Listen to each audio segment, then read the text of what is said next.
Good morning student. मैं अवनीश सिंह तोमर और आज हम पढ़ने वाले हैं इस वीडियो में मुख्य रूप से जो पीरियोडिक टेबल में क्वेश्चन रह गए थे जो पीरियोडिक टेबल में क्वेश्चन रह गए हैं कहीं कहीं छोटे छोटे जो पिछले एग्जामों में पूछे जा चुके हैं भाई थोड़े से हटकर उन सारे क्वेश्चन का मैंने यहाँ पर कलेक्शन किया है भाई। और इस वीडियो में हम पूरी की पूरी पीरियोडिक टेबल से संबंधित जो भी क्वेश्चन रह गए हैं उन्हें हम करेंगे और इसके बाद आपका ये चैप्टर खत्म है भाई। क्लियर है? तो देखते हैं, देखो, और आप वीडियो को बिल्कुल लास्ट तक देखें। बहुत छोटे छोटे क्वेश्चन जो माइनर से आपसे पूछे जाते हैं उनके बारे में हम पढ़ने वाले हैं। तो सबसे पहले अगर पीरियोडिक टेबल की बात करें, हम अगर पीरियोडिक टेबल की बात करें तो देखो इधर आपको चमक रहा होगा भाई, और आप थोड़ी सी क्वालिटी बढ़ाकर इसका स्क्रीनशॉट ले लेना। बाकी का तो मैं आपको सब कुछ समझाऊंगा ही। देखेंगे अगर पीरियोडिक टेबल या फिर आवर्त सारणी की बात करें पीरियोडिक टेबल या फिर आवर्त सारणी की बात करें तो इसमें कुल 118 तत्व हैं। टोटल कितने तत्वों की जगह है? 118, और 118 तत्व अब इसमें रखे हुए हैं। क्लियर है भाई? और अगर इन तत्वों का विभाजन करें, सही है, तो इसमें से 98 तत्व नेचुरल हैं। 98 एलिमेंट कैसे हैं भाई? नेचुरल। नेचुरल का मतलब है जो प्रकृति में पाए जाते हैं। तो ये प्रकृति में पाए जाते हैं, सही है। बाकी के कितने बचे आपके? 20, और जो 20 बचे हैं ये सारे के सारे तत्व कृत्रिम हैं। कैसे हैं भाई? कृत्रिम। कृत्रिम उन तत्वों को कहा जाता है जो प्रकृति में नहीं पाए जाते हैं, जिन्हें प्रयोगशाला में तैयार किया जाता है। तो ये वन लाइन क्वेश्चन है आपका, सही है। याद रखेंगे कि आवर्त सारणी में कुल जो आर्टिफिशियल एलिमेंट है वो 20 हैं और जो आपके नेचुरल एलिमेंट है वो 98 हैं। क्लियर है? और इसमें एक बात और कही गई है भाई, इन 108 तत्वों में से 91 की जो प्रकृति है वो धात्विक है। कैसी प्रकृति है भाई? धात्विक, यानी कि धातु है वो। और बाकी की हम कितने रह गए भाई? 27, और वो 27 अधातु हैं। कैसे हैं? अधातु। इन्हीं में से कुछ तत्व हैं जो उपधातु कहलाते हैं, लेकिन उपधातु को हम अलग से नहीं रख सकते क्योंकि इन्हीं के तत्व होते हैं जिनमें धात्विक गुण पाए जाते हैं। तो दो ही भागों में हम बांटेंगे। और ये जो अधातु हैं, इन अधातुओं में 11 आपके गैसीय हैं। तो आपसे वन लाइन क्वेश्चन पूछा जाता है, बस बहुत ज्यादा टफ चीज नहीं पूछी जाती कि आवर्त सारणी में कुल कितने तत्व हैं जो सामान्य ताप यानी कि 25 डिग्री सेंटीग्रेड पर गैसीय अवस्था में पाए जाते। गैसें तो बहुत हैं, लेकिन गैसीय अवस्था में जो नॉर्मल टेम्परेचर यानी कि 25 डिग्री सेंटीग्रेड पर पाए जाते हैं गैसीय अवस्था में, वो तत्वों की संख्या कुल कितनी है? 11। और मैं आपको अगर बताऊं तो 11 कौन कौन से तत्व हैं, इसे आप नोट साफ करते हुए चले भाई। ज्यादा स्पेस नहीं है, ये सारे क्वेश्चन लिखे हैं, कभी कोई छूट जाए। वैसे तो जनरली मैंने थोड़े थोड़े करके आपको बता दिए, आपका सारा एक जगह कलेक्शन हो जाएगा, इसे तो पढ़ने में आसानी रहेगी। तो देखो मैं वो तत्व आपको लिखा रहा हूं। जैसे सब आप अगर इन तत्वों के बारे में भूल जाएं तो थोड़ा सा ऐसे याद कर सकते हैं कि जो वायुमंडल है, वायुमंडल में कौन कौन सी गैसें हैं जो तत्व के रूप में है भाई? जैसे हाइड्रोजन। तो हाइड्रोजन आपकी कैसी मिलेगी आपको? हाइड्रोजन नॉर्मल टेम्परेचर पर गैसीय अवस्था में। और है आपकी नाइट्रोजन और ऑक्सीजन। तो इन तीन तत्वों को तो याद करने की आवश्यकता है ही नहीं, क्योंकि प्रकृति में ये कैसे मिल रहे हैं आपको? गैसीय अवस्था में। इसके अतिरिक्त दो और हैं आपके, एक तो है फ्लोरीन और क्लोरीन, ये भी आपको नेचर में गैसीय अवस्था में मिलते हैं। क्लियर है? और इसके अतिरिक्त हैं आपकी अक्रिय गैस तत्व। अक्रिय गैस तत्व सभी की सभी क्या हैं? गैसें हैं। सभी की सभी क्या हैं? गैसें हैं। तो आप याद रखेंगे कौन कौन सी हैं भाई? मैं लिख देता हूं, helium, neon, argon, krypton, xenon और रेडान। तो ये हैं आपके, सही है। तो 6 ये हो रही हैं और 5 ये, टोटल कितनी हो गई? 11। अब आपसे ये पूछा जाए कि इन सब में सबसे भारी कौन सा है, तो रेडान गैस जो है, जो रेडान गैस है वो सबसे भारी गैस है। सबसे भारी गैस है तो आप याद रखेंगे, लेकिन इसमें रेडियो एक्टिव गुण होता है। इसमें कैसा गुण होता है भाई? रेडियो एक्टिव गुण होता है। रेडियो एक्टिव गुण पहले मैं आपको बता चुका हूं, वे तत्व जिनमें अपार ऊर्जा होती है, जो स्वतः ही अल्फा बीटा किरणों के रूप में अपनी ऊर्जा को बाहर निकालते रहते हैं, उन तत्वों को कहा जाता है रेडियो एक्टिव तत्व। तो अगर रेडान ऑप्शन में नहीं दे और आपसे पूछ ले सबसे भारी गैस जो नेचर में गैसीय अवस्था में सामान्य ताप में पाई जाती है, तो वो कौन सी होगी? जीनॉन। कौन सी होगी भाई? जीनॉन। क्लियर है? और सबसे हल्की गैस, तो सबसे हल्की गैस होगी हाइड्रोजन। सबसे हल्की गैस तो कौन सी हो जाएगी? हाइड्रोजन। आपको याद रखना है भाई। इसके अतिरिक्त एक बात और पूछी जाती है, सबसे हल्की अक्रिय गैस, सबसे हल्की अक्रिय गैस हो जाएगी हीलियम। तो जो जो शब्द मैं बोल रहा हूं क्वेश्चन के रूप में, वो आप लिखते हुए जरूर चले भाई। क्लियर है? तो ये 3-4 क्वेश्चन हैं। एक क्वेश्चन और पूछा जाता है कि जो आवर्त सारणी में 118 तत्व हैं, आवर्त सारणी में 118 तत्व हैं, उन 118 तत्व में सबसे प्रथम तत्व और सबसे अंतिम तत्व कौन सा है? सबसे प्रथम तत्व और सबसे अंतिम तत्व। तो ये जो आपके एग्जाम हुए थे भाई रेलवे के, उसमें पूछा गया था। तो याद रखना सबसे प्रथम तत्व है हाइड्रोजन। सबसे यानी कि 118 तक परमाणु क्रमांक में जो पहला परमाणु क्रमांक है वो है हाइड्रोजन का। और सबसे अंतिम तत्व है आपका UUN। UUN, इसे यू आनन ऑप्टियम के नाम से जानते हैं। सही है? और आवर्त सारणी में इन्हें कहां रखा गया है? तो याद रखना भाई, हाइड्रोजन को जो क्षार धातु है आपकी, कौन सी धातु? जो क्षार धातु हैं, उन क्षार धातुओं के ऊपर, उन क्षार धातुओं में, क्षार धातु कहां रखी गई हैं? प्रथम वर्ग यानी कि फर्स्ट ए में रखा गया है। और इसमें सबसे पहला तत्व है हाइड्रोजन। पहला तत्व है हाइड्रोजन। याद रखेंगे किसके ऊपर रखा गया है? इसे लिथियम के ऊपर रखा गया है। किसके ऊपर रखा गया है? लिथियम। यानी कि पहले हाइड्रोजन फिर लिथियम, और क्षार धातुओं में रखा गया। और ये UUN जो है ये कहां रखा गया है? तो अभी जो अक्रिय गैस बताई थी मैंने RN, रेडान, रेडान के नीचे अक्रिय गैसों में इसे रखा गया है। कहां रखा गया है? रेडान के नीचे अक्रिय गैसों में UUN को रखा गया है। और ये IUPAC नेम है। देखो आपको अजीब सा क्यों लग रहा है? क्योंकि ये IUPAC नेम है, सिंपल नेम नहीं है। तो आप थोड़ा सा याद रखेंगे, ये IUPAC नेम है तो थोड़ा सा अजीब लग रहा है आपको। और अगर आपसे पूछे कि जितनी भी 11 की 11 गैस आपने अभी देखी, हमने कितनी गैसें पढ़ी भाई? 11, जो नॉर्मल टेम्परेचर पर गैसीय अवस्था में है। तो उनमें से कौन सी ऐसी गैस है जो नेचर में नहीं पाई जाती, सॉरी जो वातावरण में नहीं पाई जाती? तो याद रखेंगे रेडान वायुमंडल में, वायुमंडल में नहीं पाई जाती है, नहीं पाई जाती है। बाकी की जितनी भी 10 की 10 गैसें हैं वो सारी की सारी वायुमंडल में मिलेंगी आपको, लेकिन रेडान वायुमंडल में नहीं मिलेगी। क्लियर है भाई? तो ये भलाइन कुछ क्वेश्चन हैं आपके, आप इन्हें याद रखें। देखो एक दो क्वेश्चन कभी कभी और भी पूछे जाते हैं। सही है? एक दो क्वेश्चन और भी पूछे जाते हैं, जैसे कुछ वर्गों के नाम पूछे जाते हैं, तो वो याद रखेंगे। वैसे तो एक एक करके हम पढ़ने वाले हैं, लेकिन आपके मैं सोच रहा हूं वन लाइन क्वेश्चन एक जगह हो जाए सारे, तो ज्यादा अच्छा रहेगा भाई। जैसे अगर हम बात करें भाई, तो जो पहला वर्ग है फर्स्ट ए में जो तत्व हैं उनकी बात करें तो उन्हें क्षार धातु कहते हैं। क्या कहते हैं भाई? क्षार धातु। ये लाइन आपको पता है।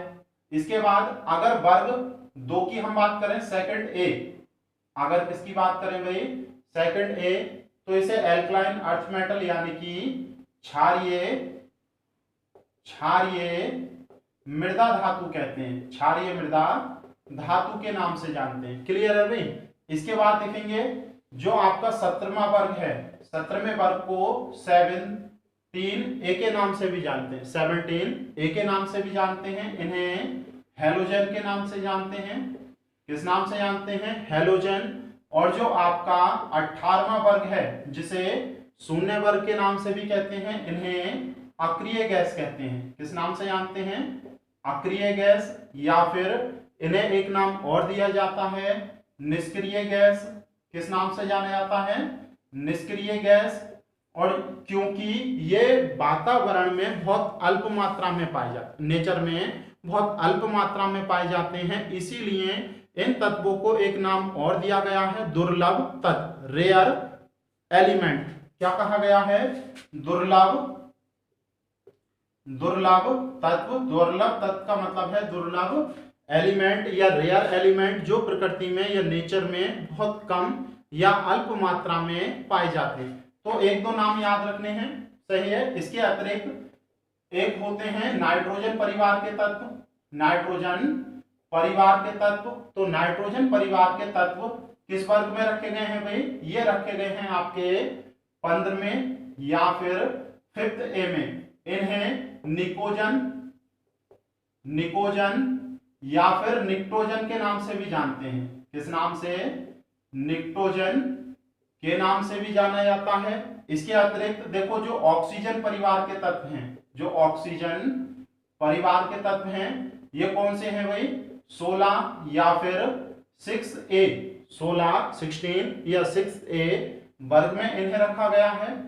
और इन तत्वों को भी एक नाम दिया गया है, इन्हें कैल्कोजन या चैल्कोजन के नाम से जाना जाता है। चैल्कोजन, वैसे तो कैल्कोजन बोलते हैं, CAL कोजन, तो कैल्कोजन तत्वों के नाम से इन्हें जाना जाता है। तो इतना क्लियर कर पा रहे हैं भाई। इसके अतिरिक्त एक क्वेश्चन और पूछा जाता है कि वर्ग 2 से लेकर 12, वर्ग 2 से लेकर 12 तक, वर्ग 2 से लेकर 12 तक जो तत्व हैं, उन तत्वों को मुख्य रूप से हम जानते हैं संक्रमण तत्वों के नाम से। किस नाम से जानते हैं भाई? संक्रमण तत्वों के नाम से जानते हैं। तो ये लाइन आप जरूर याद रखें, इन्हें किस नाम से जानते हैं हम? संक्रमण तत्वों के नाम से जानते हैं। एक और पूछा जाता है, इन संक्रमण तत्वों में ही ये 12वां, 11वां और 12वां वर्ग जो है, इसमें जो 11वां वर्ग है उसे फर्स्ट बी कहते हैं भाई, और जो 12वां वर्ग है उसे सेकंड बी कहते हैं। और जो 11वां वर्ग है, उस 11वें वर्ग में मुख्य रूप से आपका कॉपर को रखा गया है भाई, सोने को रखा गया है और चांदी को, इन तत्वों को रखा गया। और इन्हें सिक्का धातु के नाम से भी जानते हैं। किस नाम से? सिक्का धातु, क्योंकि आप जानते हैं प्राचीनतम समय में इनके सिक्के बनाए जाते थे, और इस वर्ग को सिक्के धातु वर्ग या सिक्के वर्ग कहते हैं, सिक्के वर्ग के नाम से जाना जाता है। और इन 3 तत्वों को, और सेकंड बी में एक तत्व है मरकरी, ये बहुत कम क्रियाशील होते हैं, ये बहुत कम क्रियाशील होते हैं चारों के चारों। कॉपर वैसे तो ज्यादातर सबसे ज्यादा निष्क्रिय तत्व आपका सोना, उसके बाद मरकरी, तो इन्हें माना जाता है भाई, सही है। लेकिन इन चारों की सीरीज बनी हुई है, इन्हें नोबेल या उत्कृष्ट धातु कहा जाता है। क्या कहा जाता है? जैसे उत्कृष्ट गैसें पढ़ी आपने 0 वर्ग में, उसी प्रकार से उत्कृष्ट का मतलब क्या है? जो किसी से अभिक्रिया नहीं करें, नोबेल। तो नोबेल मेटल या फिर उत्कृष्ट धातु कॉपर, चांदी, सोना और मरकरी, सॉरी ये जो है आपका सोने के साथ था भाई, मैंने चांदी पर लगा दिया, सोना और मरकरी। क्लियर है?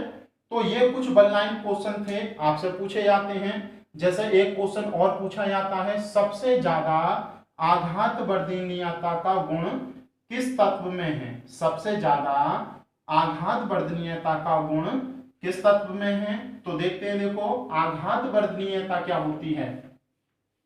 सबसे ज्यादा आघात वर्धनीयता का गुण ये किसमें होता है? ये मुख्य रूप से होता है सोने में। किसमें होता है भाई? सोने में।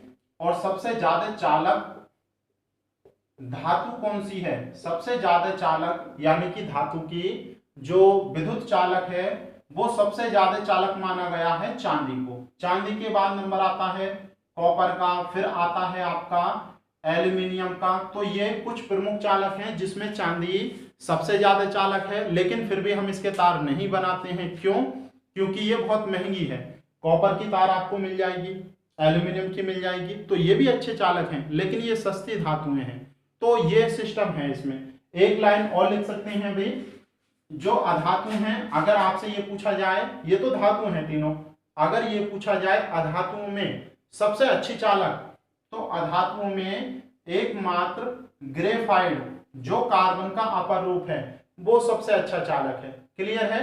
इसके अतिरिक्त अगर आपसे पूछा जाए धातु की एक प्रॉपर्टी होती है कि वो चालक होती ही हैं, चाहे कम हो या ज्यादा, लेकिन एक तत्व ऐसा है धातुओं में जो विद्युत का चालक है ही नहीं, या फिर ना के बराबर उसमें विद्युत धारा बहती है। तो आप याद रखेंगे वो तत्व है लेड।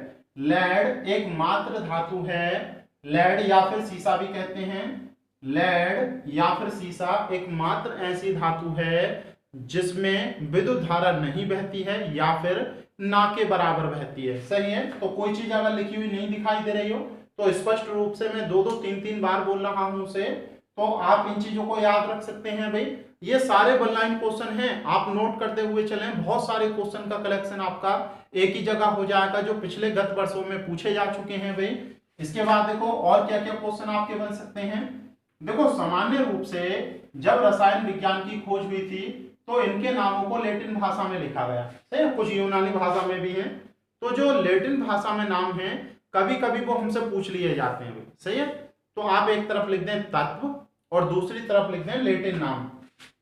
एक और लिखें तत्व और दूसरी तरफ लिखें उनके लैटिन नाम। देखो मैंने कई जगह एसएससी के एग्जाम में लैटिन नाम देखा है।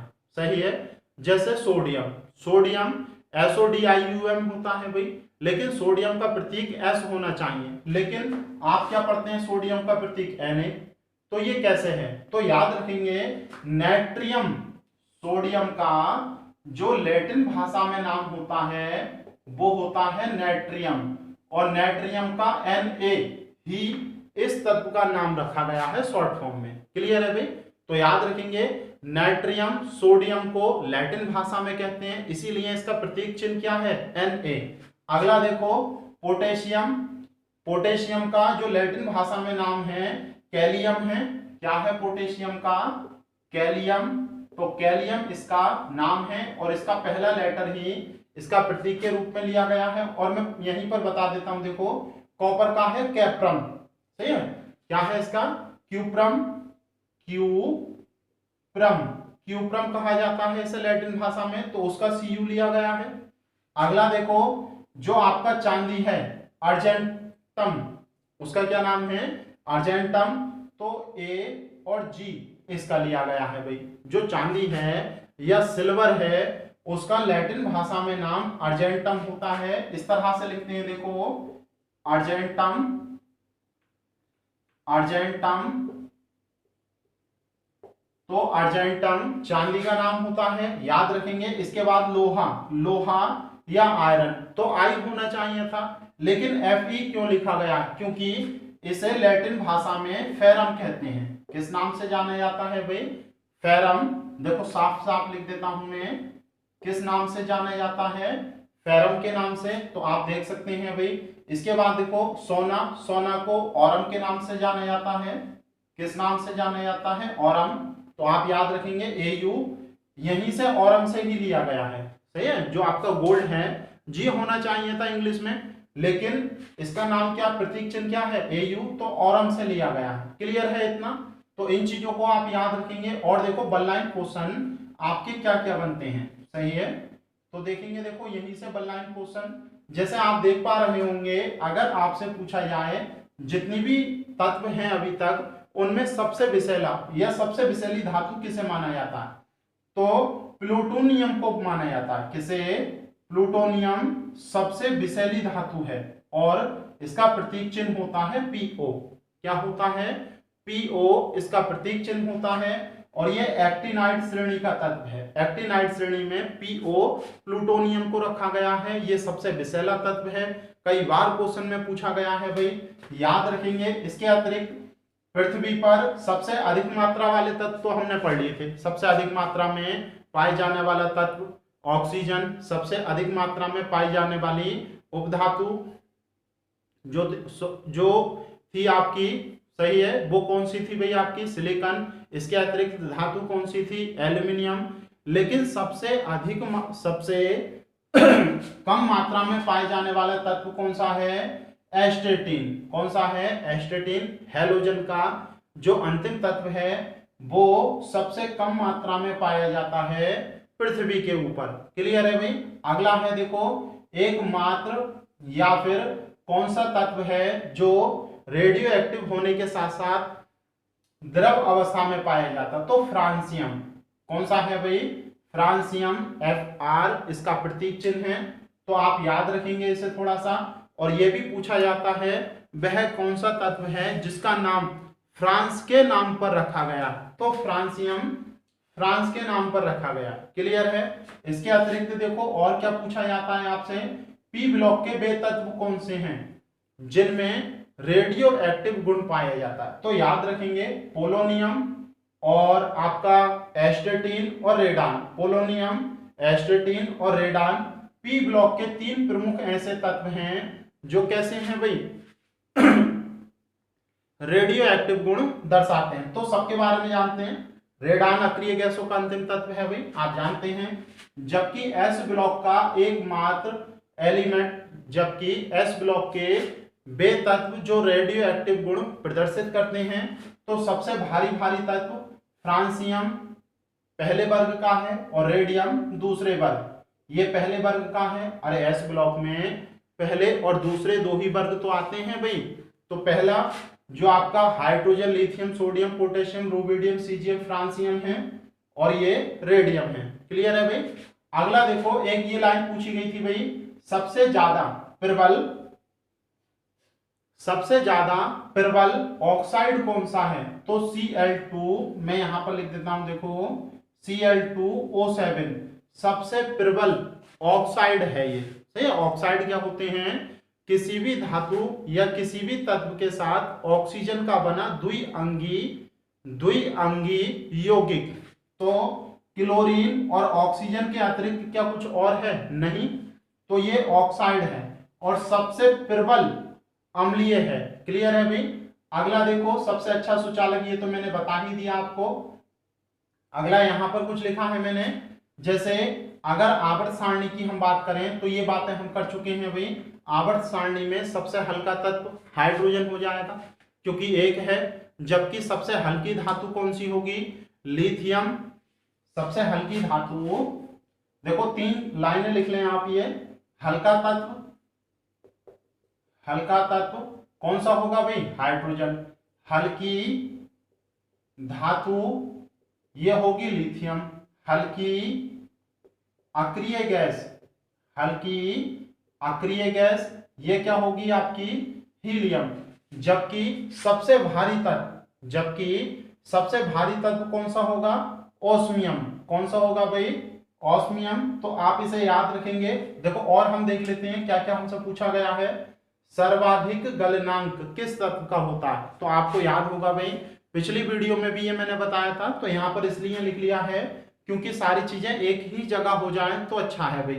तो देखेंगे, देखो आप देख सकते हैं सबसे अधिक गलनांक धातुओं में टंगस्टन का बताया था, जबकि अधातुओं में कार्बन का, और अधातुओं में कार्बन का लगभग 3727 डिग्री सेंटीग्रेड था, जो टंगस्टन से बहुत ज्यादा है। टंगस्टन का कितना है भाई, 3410 डिग्री सेंटीग्रेड, तो लगभग 300 डिग्री सेंटीग्रेड ज्यादा है। तो इसीलिए अगर पूछा जाए सर्वाधिक गलनांक वाला तत्व तो कौन सा होगा, कार्बन। और कार्बन का भी कौन सा अपर रूप, जो आपका हीरा होता है। हीरा लगभग 3700 डिग्री सेंटीग्रेड पर जाकर पिघलता है। अगर इतना ताप दोगे तब वो पिघलेगा, नहीं तो नहीं पिघलेगा भाई। और अगर सबसे निम्नतम गलनांक वाली बात की जाए कि किस तत्व का है, तो हीलियम। माइनस का 270 डिग्री सेंटीग्रेड टेम्परेचर पर जाकर द्रव बनता है। क्यों, क्योंकि पहले से गैस होता है। मैंने बताया आपको गैसीय अवस्था में पाया जाता है। तो द्रव अवस्था में लाने के लिए क्या करते हैं, इसे और ठंडा करते हैं हम, गर्म की जगह ठंडा करते हैं भाई। अगला देखो, धातुओं में सर्वाधिक कौन सा होता है? टंगस्टन। और इसका प्रयोग कहाँ करते हैं हम? फिलामेंट में। तो याद रखना, फिलामेंट में से वायु निकाल दी जाती है। क्यों? क्योंकि इसका ऑक्सीकरण या ऑक्सीडाइजेशन नहीं हो।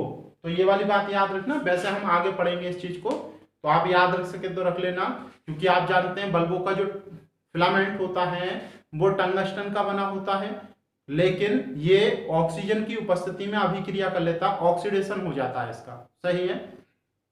तो वायु में ऑक्सीजन है, तो इसीलिए वायु को इसमें से निकाल देते हैं बल्ब में से और निष्क्रिय वातावरण उत्पन्न कर देते हैं। या तो हीलियम भरते हैं उसमें, या नियॉन गैस भरी जाती है। आपने पढ़ा भी होगा बल्ब में कौन सी अक्रिय गैस होती है, तो वो अभिक्रिया नहीं करने देती, इसीलिए इसका टेम्परेचर भी बहुत ज्यादा होता है भाई। गलनांक, अगला देखो, सबसे निम्नतम गलनांक धातुओं में, ये तो तत्वों में था। सही है, कोई धातु थोड़ी है हीलियम। अगर तत्वों में बात करें तो मरकरी का है -38 डिग्री सेंटीग्रेड। क्लियर है। अगर हम बात करें और कौन कौन से तत्व हैं जो आपके से, जैसे आपसे एक क्वेश्चन पूछा जाता है, जितनी भी धातुएं हैं लगभग सभी ठोस अवस्था में पाई जाती। किस अवस्था में? ठोस अवस्था में पाई जाती जितनी भी धातुएं।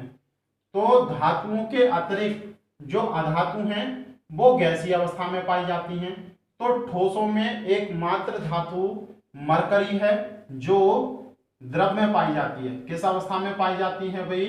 द्रव अवस्था में। जबकि अधातुओं में ब्रोमीन है, जबकि अधातुओं में, यहां पर ब्रोमीन लिखना रह गया भाई, फिर भी आप लिख लें।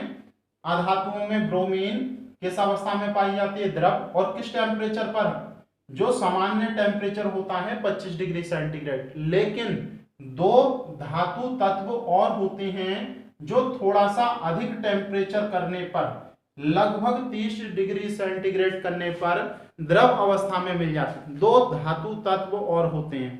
तो ये क्वेश्चन पूछा जा चुका है कि यहां पर मरकरी नहीं देते हैं, सीजियम या गैलियम में से कोई दे देते हैं। तो याद रखना, सीजियम 28.6 डिग्री सेंटीग्रेड पर द्रव बन जाता है और गैलियम 29.8, लगभग 30। तो 30 डिग्री सेंटीग्रेड अगर कहीं का टेम्परेचर है, अरे गर्मियों में तो आसानी से हो जाता है भाई, तो ये द्रव अवस्था में मिलती हैं दोनों। क्लियर है।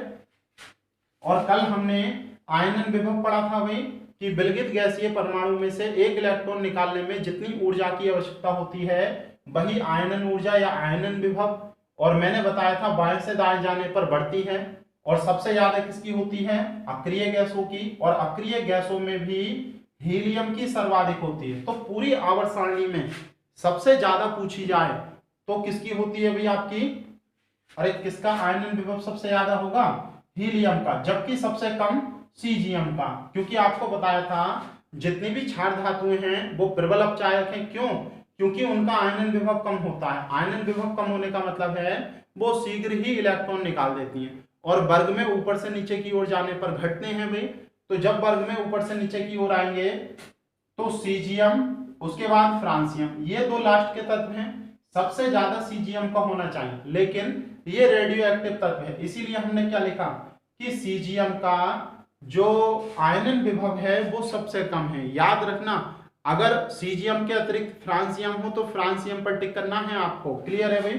अब इलेक्ट्रॉन बंधुता की बात करें तो पिछली वीडियो में हमने पढ़ा था कि वर्ग में ऊपर से नीचे की ओर जाने पर घटती हैं, तो फ्लोरीन की सबसे ज्यादा होनी चाहिए थी, लेकिन कुछ कारण होते हैं जिनके कारण क्लोरीन की इलेक्ट्रॉन बंधुता, इलेक्ट्रॉन एफिनिटी सबसे ज्यादा अधिक होती है। सही है भाई। उसके बाद फ्लोरीन, अगर विद्युत ऋणात्मकता पढ़े हम, सर्वाधिक किसकी होती है? तो मैंने बताया था इलेक्ट्रॉन को अपनी ओर आकर्षित करने की क्षमता इलेक्ट्रॉन बंधुता कहलाती है, वो फ्लोरीन की सबसे ज्यादा होती है। इसी कारण फ्लोरीन प्रबल ऑक्सीकारक है। वो आगे को मैंने लिखा है ऑक्सीकारक, प्रबल ऑक्सीकारक है।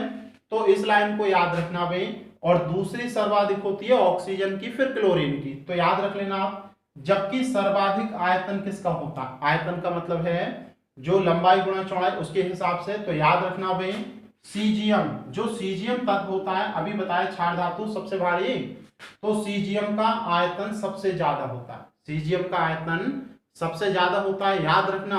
और जो आयतन होते हैं वो ये भी याद रखना, पूरी आवर्त सारणी में क्षार धातुओं के, क्षार ये नोट करके लिख दो। पूरी आवर्त सारणी में क्षार धातुओं के जो आयतन होते हैं वो सर्वाधिक होते हैं और पहले बाएं से आवर्त में बाएं से दाएं जाने पर पहले घटते हैं, आवर्त में बाएं से दाएं जाने पर पहले घटते हैं और फिर धीरे धीरे बढ़ते हैं। तो ये लाइन याद रखना भाई, सही है। और इसके बाद देखो सबसे भारी तत्व कौन सा है भाई, सबसे भारी धातु ओस्मियम। लेकिन एक बात याद रखना, अगर कभी ओस्मियम नहीं दी हो, सबसे भारी का मतलब है घनत्व जिसका सबसे ज्यादा है, तो आपको इरिडियम लगाना है, सही है भाई। अगर ओस्मियम कभी ऑप्शन में नहीं हो तो आपको किसे लगाना है, इरिडियम। तो लगभग इन दोनों का बराबर ही होता है घनत्व, थोड़ा सा कम है कुछ, तो याद रखना इरिडियम और ओस्मियम को। अगला सबसे हल्की और सबसे हल्का तत्व, ये पीछे अभी हमने बात कर ली भाई। सबसे भारी ओस्मियम हो गया, सबसे हल्की धातु लिथियम, और तत्व सबसे हल्का हाइड्रोजन और सबसे हल्की गैस हीलियम। तो इन क्वेश्चन को आप जरूर पढ़ना भाई, एक दो बार करके देखना, और जनरली आपको मिल जाएंगे एग्जाम के प्रैक्टिस सेट में। तो वीडियो आपको पसंद आई हो तो कमेंट बॉक्स में जरूर बताएं भाई, और एक लाइक जरूर करें, और अपने दोस्तों को इस वीडियो को ज्यादा से ज्यादा शेयर करें, आस पड़ोस सभी को बताएं। और क्लासेस पर स्टार्ट होने वाली हैं 6 to 12 तक। Thank you.